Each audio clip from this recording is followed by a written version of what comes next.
사랑하는 성도 여러분, 오늘 이 자리에 나오신 여러분들의 얼굴을 이렇게 가만히 살펴보면 참 평안해 보입니다. 다들 옷도 단정하게 입으셨고 표정도 온화하시고 또한 찬양할 때는 은혜가 충만한 것처럼 보입니다. 누가 봐도 참 건강하고 번듯한 그리스도인들의 모습입니다. 그런데 제가 여러분께 아주 무례하고도 직설적인 질문을 하나 던져보려고 합니다. 여러분, 정말 안녕하십니까? 정말 마음도 그렇게 평안하십니까? 아픈데 지금 무언가 단단히 고장나서 피가 철철 나고 있는데 혹시 안 아픈 척하고 계시지는 않습니까? 우리는 참 피곤한 시대를 살고 있습니다. 이 세상에서는요, 실패한 사람, 또한 약한 사람으로 보이지 않기 위해서 끊임없이 자신을 포장해야 합니다. 직장에서는 유능한 척 해야 살아남고, 가정에서는 어떻습니까? 아무 문제 없이 듬직한 부모인 척, 또한 속썩이지 않는 자녀인 척 해야 합니다. 여러분, SNS를 열어보면요, 온통 행복한 척, 성공한 척, 잘 먹고 잘 사는 척 하는 사진들로 가득합니다. 그 화려한 쇼윈도 속에서 사람들은 저마다 피눈물을 흘리면서도 겉으로는요, 두꺼운 화장을 한 채 억지로 웃고 있습니다. 그런데 세상에서만 그런 것이 아닙니다. 정말 비극적인 것은 우리의 연약함이 있는 그대로 드러내고 바로 치유를 받아야 할 이 교회 안에서조차도 우리는 안 아픈 척 한다는 사실입니다. 속으로는 아픈데 안 아픈 척 한다는 사실이죠. 교회에 오면 믿음이 좋은 척 해야 할 것 같습니다. 의심이 들고 인생이 너무나도 고달퍼서 하나님이 원망스러워 죽겠는데도 누가 물어보면요, 다 하나님의 은혜입니다, 기도하고 있습니다 라고 하며 거룩한 척 포장을 합니다. 여러분, 왜 그럴까요? 내 상처를, 내 밑바닥을, 내 연약함을 들키면 사람들이 나를 판단하고 정죄할까봐 두렵기 때문입니다. 장로님이 돼서, 권사님이 돼서, 아니 목사님이 돼서 저렇게 믿음이 없나? 이런 소리를 듣기 싫어서 우리는 영적인 중환자실에 누워 있어야 할 상태임에도 불구하고 건강한 척, 멀쩡한 척, 단정한 옷을 입고 이 자리에 앉아 있는지도 모릅니다. 여러분만 그런 것이 아닙니다. 저도 역시 마찬가지입니다. 저는 이렇게 강단에 서서 여러분께 하나님의 말씀을 대언하는 목사입니다. 교인들은요, 저를 보면서 우리 목사님은 늘 성령 충만하시고 늘 말씀과 기도로 무장되어 있으실 거야 라고 기대합니다. 하지만 제 속은 어떨까요? 저는 설교를 준비할 때마다 제 안에서 꿈틀거리는 아주 더럽고 추한 본성을 봅니다. 어떻게 하면 또한 오늘 설교를 기가 막히게 잘해서 교인들에게 인정받을 수 있을까? 어떻게 하면 다른 교회들 목사들보다도 더 깊이 영적인 해석을 내놓아서 내가 지성적인 목사라고 하는 것을 증명할 수 있을까? 하나님의 영광을 구한다고 말하면서도 실상은 제 설교가 끝난 뒤에 사람들이 목사님, 오늘 말씀 너무나도 좋았습니다 라고 칭찬해 주기를 바라는 바로 구걸하는 지독한 인정 중독자가 바로 저입니다. 겉으로는 경건한 목사처럼 보이지만 제 안에는 끊임없이 나를 증명하려고 하는, 남들과 비교하여 우월감을 느끼려고 하는 위선과 교만이 가득합니다. 저는 영적으로 심각한 병에 걸린 환자입니다. 저도 여러분 앞에서 안 아픈 척, 거룩한 척 연기를 하고 있을 뿐입니다. 여러분, 우리 모두는 예외 없이 영적인 중환자들입니다. 오늘 우리가 함께 읽은 본문 마태복음 9장 9절에서 13절까지 말씀은요, 바로 이렇게 겉으로는 우리가 멀쩡한 척 하지만 속은 문드러져가는 우리들 향한 주님의 강력하고도 역설적인 초대장입니다. 본문 9절을 한번 다 같이 읽어보도록 하겠습니다. 9절입니다. 예수께서 그곳을 떠나 지나가시다가 마테라 하는 사람이 세관에 앉아있는 것을 보시고 이르시되 나를 따르라 하시니 일어나 따르니라. 아멘. 여기 마테라고 하는 사람이 등장합니다. 그의 직업은 세리입니다. 여러분, 1세기 로마 압제에 하에서 이스라엘에서 세리라고 하는 직업이 어떤 의미인지 잘 아실 겁니다. 여러분, 단순히 세금을 걷는 공무원이 아닙니다. 바로 로마 제국의 앞잡이가 되어서 동족의 피를 빨아먹는 매국노, 배신자와 동급으로 취급받았던 사회적인 쓰레기가 바로 세리였던 거죠. 사람들은요, 마태가 지나가게 되면 침을 뱉었습니다. 회당에도 갈 수가 없었습니다. 그리고 정상적인 생활도 불가능했습니다. 그렇다면 마태는 도대체 왜 이런 멸시와 저주를 받으면서까지 세리가 되었을까요? 간단합니다. 바로 돈 때문이죠. 먹고 살기 위해서 그랬습니다. 마태의 속마음을 한번 상상해 보십시오. 너희들이 나를 욕해? 매국노라고 손가락질해? 그래, 욕해라. 어차피 세상은 힘있고 돈 있는 놈이 이기는 거다. 너희처럼 얄량한 자존심 지키겠다고 가난하다고 가난하게 찌질하게 사느니 나는 내 양심을 팔고 민족을 팔아서 부자가 되겠다. 내가 돈을 긁어 모아서 그 돈으로 권력을 사면 너희들도 결국에는 내 앞에 무릎을 꿇을 수밖에 없을 거야 라고 생각했을 겁니다. 마태는요, 돈이 자신을 지켜줄 줄 믿었습니다. 세상의 힘이 자신을 강하게 만들 줄 알았습니다. 그런데 9절을 보게 되면요, 지금 마태가 지금 어디에 있습니까? 바로 세관에 앉아 있습니다. 여러분, 여기에 앉아 있다라고 하는 표현은요, 단순히 물리적으로 앉아 있다라고 하는 뜻이 아닙니다. 이거는요, 그의 영혼이 돈과 탐욕의 자리에 묶여서 옴싹달짝하지 못하고 주저앉아 있는 처절한 절망의 상태를 보여주고 있는 거죠. 돈은 많이 벌었을지 모릅니다. 호화로운 집에 살고 맛있는 것을 많이 먹었을지 모릅니다. 하지만 밤에 자리에 누우면 어떻을까요? 바로 동족들의 원망 섞인 눈빛, 부모님이 받았어야 할 수모, 또한 그리고 무엇보다도 자기 자신조차도 자기가 너무나도 더럽고 역겨워서 견딜 수가 없는 깊은 자기 혐오에 시달렸을 것입니다. 그는 돈을 얻었고 많이 벌었고 그러나 영혼을 잃어버렸습니다. 영적으로 심각한 질병에 걸려 죽어가고 있었습니다. 여러분, 이것이 2000년 전 마태만의 이야기입니까?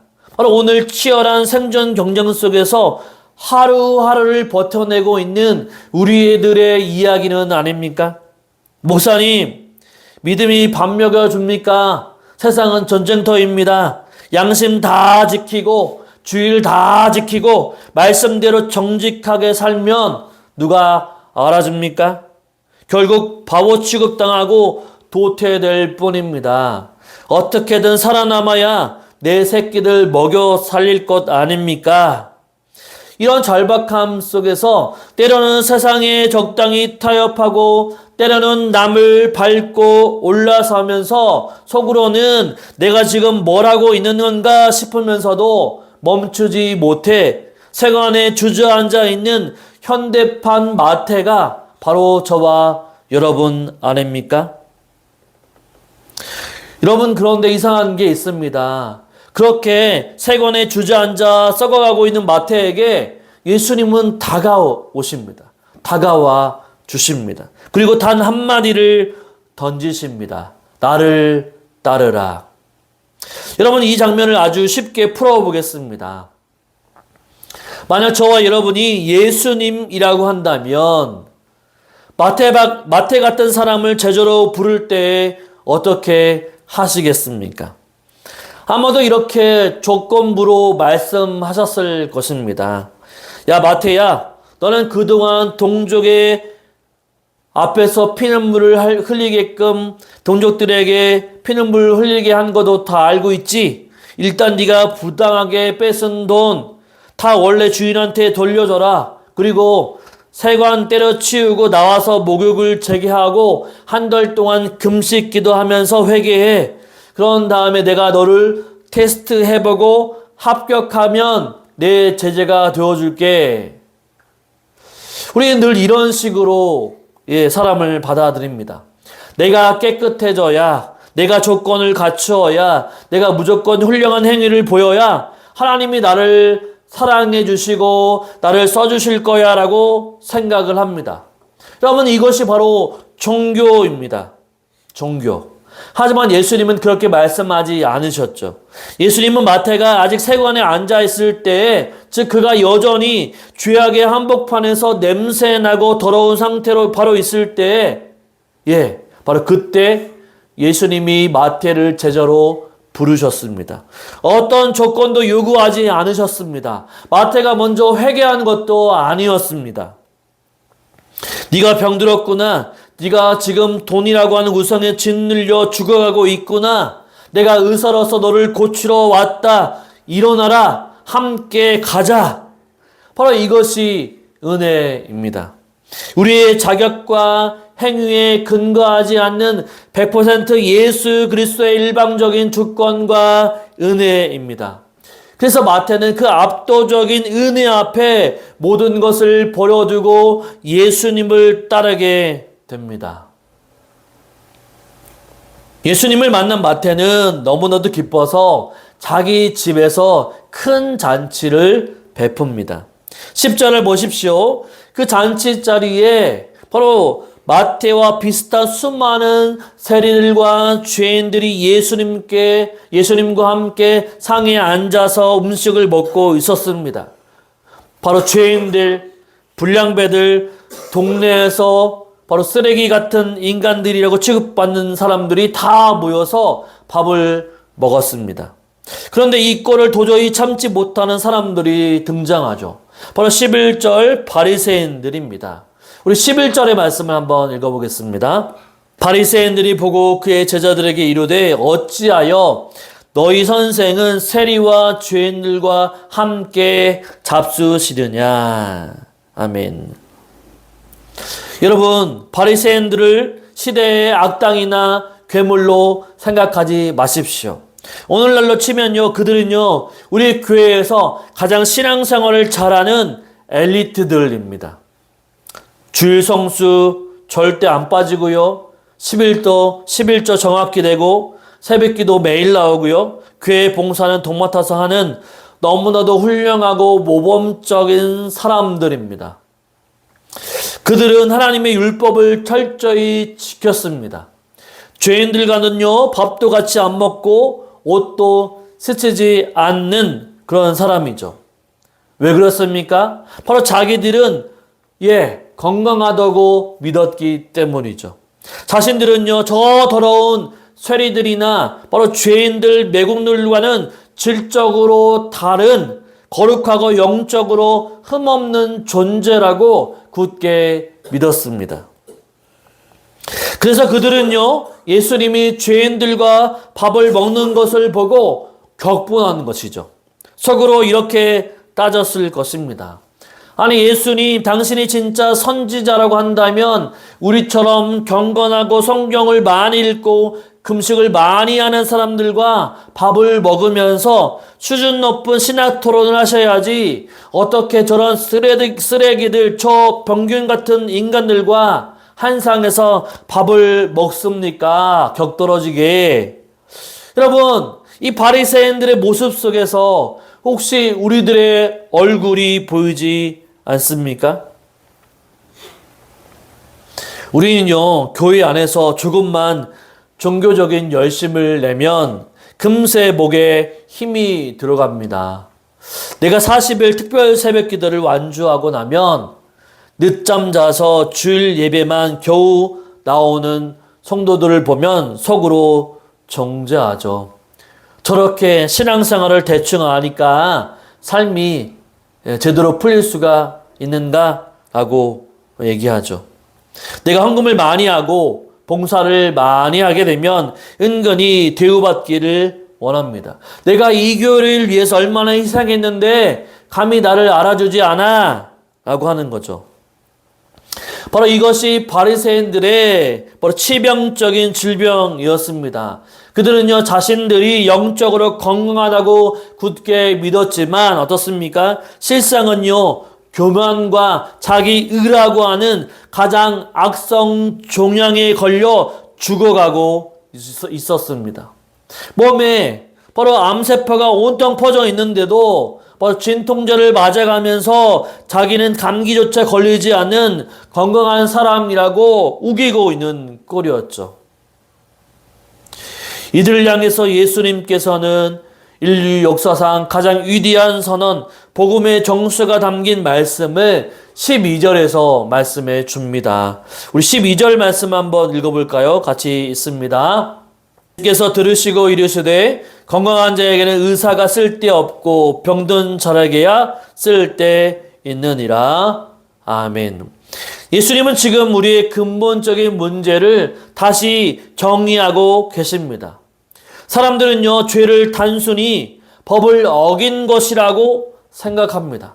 법을 어겼으니까 벌을 받고 다시는 안 그러겠다라고 결심하고 노력해서 바로 착하게 살면 된다라고 생각합니다. 여러분, 이것이 윤리 도덕입니다. 하지만 예수님은요, 죄를 병이라고 규정하십니다. 여러분, 병은요, 의지로 고칠 수 있는 게 아닙니다. 여러분, 폐암 말기 환자가 나는 오늘부터 긍정적인 마음을 먹고 아침에 일찍 일어나서 착하게 살아야지.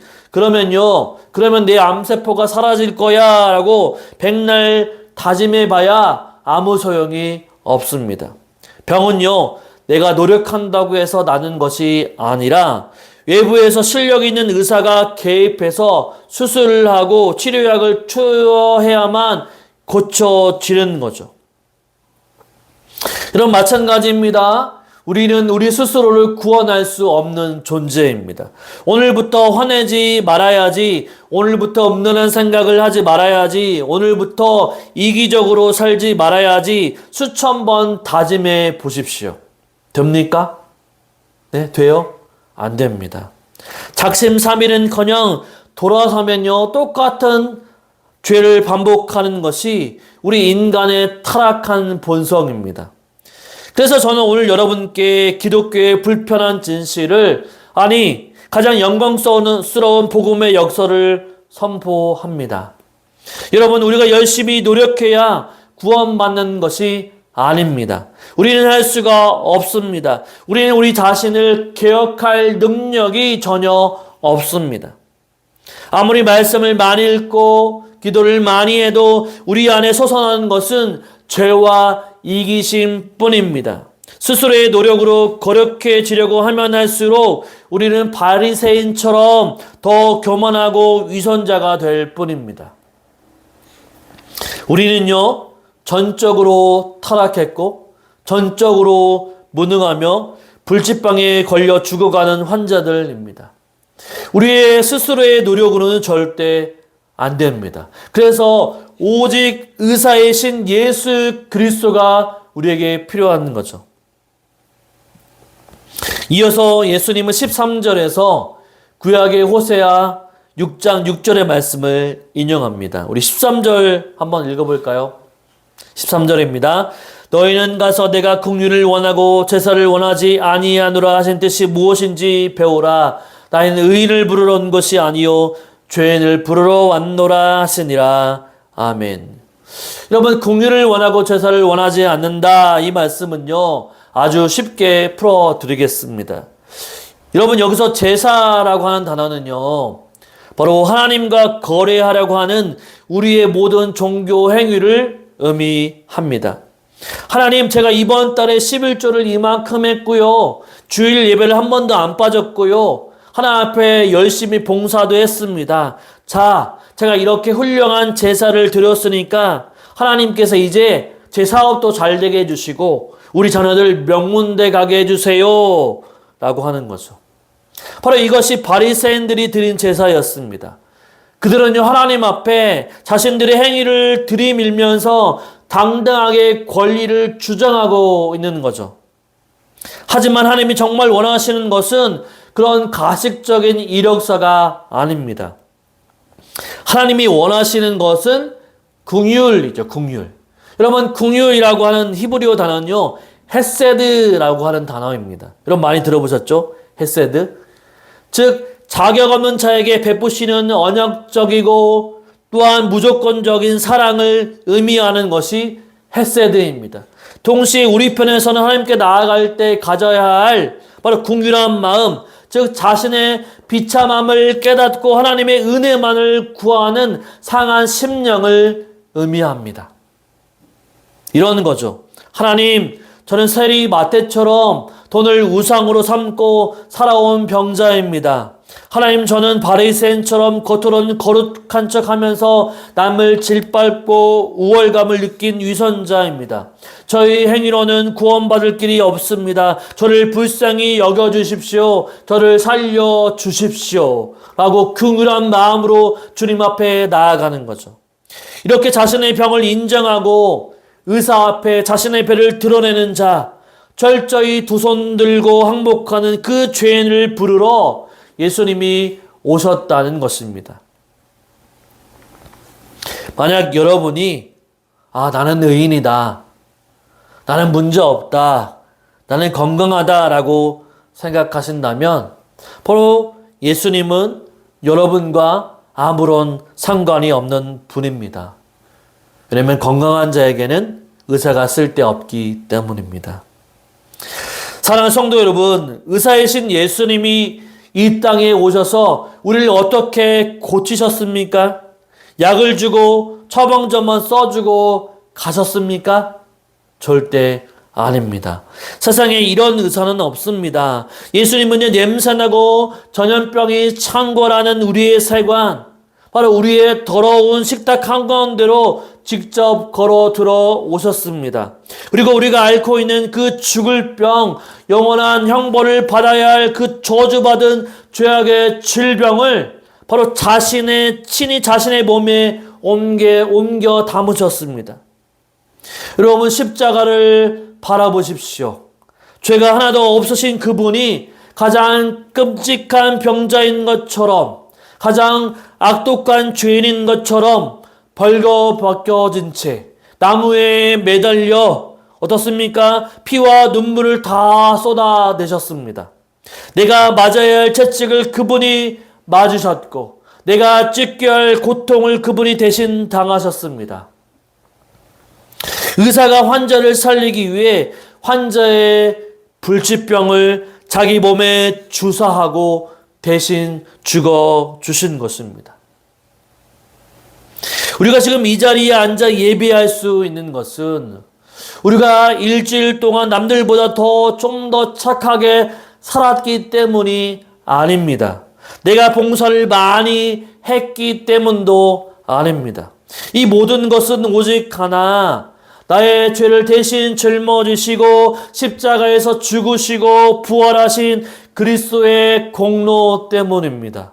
오직 하나님의 은혜 때문입니다. 이 십자가의 은혜만이 우리를 살리게 합니다. 우리가 매일 넘어지고 또 실패해도 나는 안 되는구나, 나는 역시 죄인이구나, 그래서 오늘 또 나는 십자가가 필요한 존재이구나 라고 깨달으면서 다시 주님을 붙드는 것. 그것이 바로 복음이 주는 참된 자유이며 반복된 승리입니다. 여러분, 말씀을 맺겠습니다.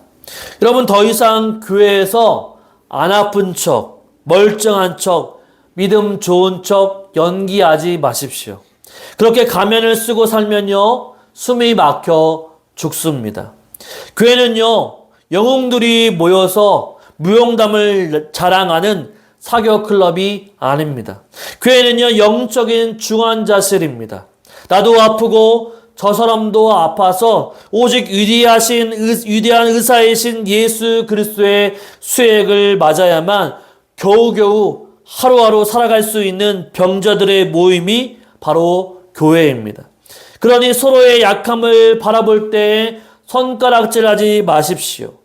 아, 저분도 나처럼 중환자구나, 주님의 긍휼이 필요하구나 라고 하면서 끌어안아 주시기 바랍니다. 여러분의 인생이 지금 막다른 골목에 있습니까? 반복되는 죄의 습관 때문에 스스로가 너무 혐오스러우십니까? 돈과 사람들에게 지치어서 마음이 지옥 같습니까? 여러분, 괜찮습니다. 그 상처를 숨기지 말고 그대로 들고 주님 앞으로 나아가 이 은혜의 식탁으로 나아가시기 바랍니다. 오늘 여러분의 가슴판에 이 한 줄의 진리를 깊이 있게 새기시기를 바랍니다. 우리는요, 조금 고쳐서 쓰는 존재가 아니라 십자가에서 완전히 죽고 다시 태어나야 하는 존재입니다. 아픈데 안 아픈 척 하지 마십시오. 위대한 의사이신 예수님 앞에서는 우리의 완벽한 무너짐이 곧 구원의 시작입니다. 이 은혜의 복음을 붙잡고 이번 한 주간도 나의 행위가 아닌 오직 예수 그리스도의 공로를 의지하면서 나아갈 수 있는 저와 여러분 삶이 되시기를 주님의 이름으로 축원을 드립니다. 아멘.